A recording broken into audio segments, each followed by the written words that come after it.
রাষ্ট্র সংস্কারে যে ৬ কমিশন গঠন করেছে অন্তর্বর্তীকালীন সরকার তার মধ্যে শ্বেতপত্র কমিটি ইতিমধ্যেই তাদের প্রতিবেদন জমা দিয়েছে। আগামীকাল প্রধান উপদেষ্টার কাছে প্রস্তাবনা জমা দেবে নির্বাচন সংস্কার কমিশন। নির্বাচন ব্যবস্থা সংস্কার কমিশন প্রধান বদিউল আলম মজুমদার একথা জানিয়েছেন। সুষ্ঠু নির্বাচনের জন্য সবচেয়ে বড় সংস্কার কোনটি হবে এমন প্রশ্নে নির্বাচন ব্যবস্থা সংস্কার কমিশন প্রধান জানান, নির্ভয়ে বিনা দ্বিধায় কোনো রকম প্রভাবিত না হয়ে সবাই ভোট দিতে পারলেই হবে বড় সংস্কার। আফরিন জাহানের আরও একটি প্রতিবেদন। ৩ জানুয়ারি প্রধান উপদেষ্টার কাছে প্রতিবেদন দিবে নির্বাচন ব্যবস্থা সংস্কার কমিশন। এ লক্ষ্যে সকল প্রস্তুতি সম্পন্ন করেছেন তারা। বাংলাদেশ টেলিভিশনকে দেয়া সাক্ষাৎকারে নির্বাচন ব্যবস্থা সংস্কার কমিশন প্রধান বদিউল আলম মজুমদার জানান, সংস্কারের লক্ষ্য একটি সুষ্ঠু, সুন্দর ও নিরপেক্ষ নির্বাচন নিশ্চিত করা। তিনি বলেন, পুরনো নির্বাচনী ব্যবস্থা ভেঙে পড়েছে, নির্বাসনে চলে গেছে। এ থেকে উত্তরণের লক্ষ্যে আইন কানুন, বিধিবিধান, পদ্ধতি, প্রক্রিয়াগুলোকে কার্যকর করার পাশাপাশি কতগুলো বিষয়ে নিজেদের মধ্যে ঐক্যমত্য সৃষ্টি করতে হবে।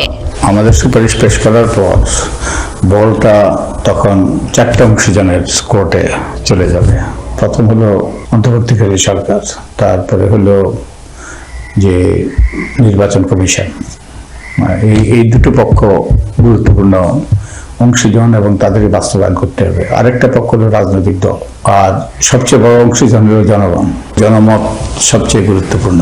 সুষ্ঠু নির্বাচনের জন্য সবচেয়ে বড় সংস্কার কোনটি হবে এমন প্রশ্নে নির্বাচন ব্যবস্থা সংস্কার কমিশন প্রধান জানান, নির্ভয়ে বিনা দ্বিধায় কোনো রকম প্রভাবিত না হয়ে সবাই ভোট দিতে পারলেই হবে বড় সংস্কার।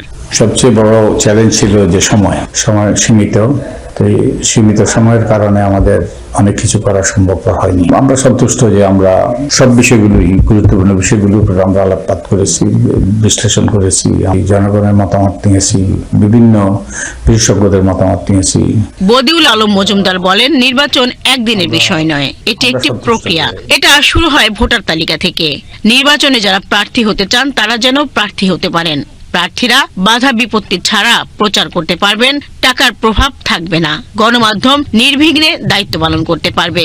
নির্বাচন কমিশন নির্ভয়ে স্বাধীনভাবে জনগণের কল্যাণে নির্বাচন ব্যবস্থাকে কার্যকর করতে কাজ করতে পারবে।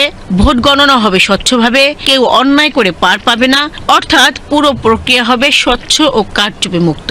এই প্রক্রিয়াগুলো স্বচ্ছ করার জন্য অনেকগুলো পরিবর্তন আনতে হবে। নির্বাচন এবং সংস্কার দুটোই দরকার বলে জানান তিনি। যতটুকু গভীরে যাওয়ার দরকার ছিল হয়তো আমরা যেতে পারবো না সব ক্ষেত্রে, বাট আমরা সন্তুষ্ট যে আমরা সব বিষয়গুলোই, গুরুত্বপূর্ণ বিষয়গুলোর উপর আমরা আলোকপাত করেছি। তবে প্রতিবেদন জমা দিলেই যে দায়িত্ব শেষ হয়ে যাবে এমনটি মনে করেন না বদিউল আলম মজুমদার। সরকার ও দেশের যে কোনো প্রয়োজনে সহযোগিতার লক্ষ্যে তিনি প্রস্তুত আছেন বলে জানান। আমরা সন্তুষ্ট যে আফরিন জাহান, বিটিভি নিউজ, ঢাকা।